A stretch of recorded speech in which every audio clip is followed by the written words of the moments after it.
Account में cash आया 8 लाख रुपए पर मैं इनकम रिकॉग्नाइज करूंगा 10 लाख रुपए। एग्जांपल समझते हैं। सपोज करो मेरे कोचिंग इंस्टीट्यूट के अंदर टोटल 200 बच्चे हैं और हर से मैं चार्ज करता हूं 5,000 रुपए। अब हुआ क्या, इन 200 में से 160 ने पूरा मुझे पेमेंट कर दिया, बाकी के 40 बच्चों ने मुझे अभी तक कोई फीस पेमेंट नहीं की। मैं पूरे साल उनको पढ़ा चुका हूं, यस मैं पूरे साल उनको मैंने पढ़ा दिया, बट सिर्फ 160 ने मुझे पैसे दिए, बाकी 40 ने पैसे नहीं दिए।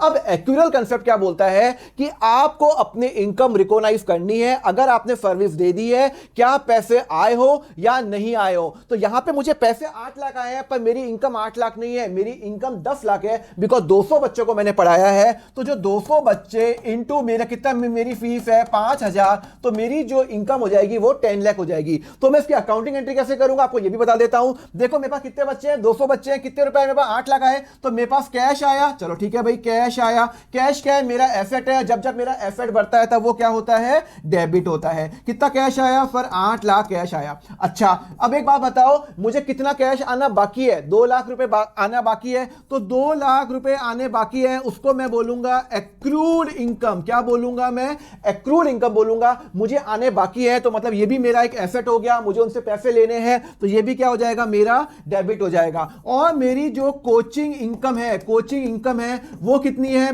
पर वो है टोटल 10 लाख रुपए। और जब जब मेरी इनकम होती है तब वो क्या होता है, क्रेडिट होगा। तो मेरी एंट्री हो जाएगी cash account debit, accrued income account debit to coaching income. अब इसका प्रेजेंटेशन कैसे करूंगा, बड़ा सिंपल है। देखो ट्रेडिंग अकाउंट के अंदर मेरी इनकम कितनी हुई, मेरी इनकम तो भाई 10 लाख रुपए हुई है। मेरी कोचिंग की इनकम कितनी हुई, 10 लाख हुई है। एक्चुअल कंसेप्ट वही बोलता है, पैसे आयो नहीं आयो, आपको इनकम रिकॉग्नाइज करना पड़ेगा।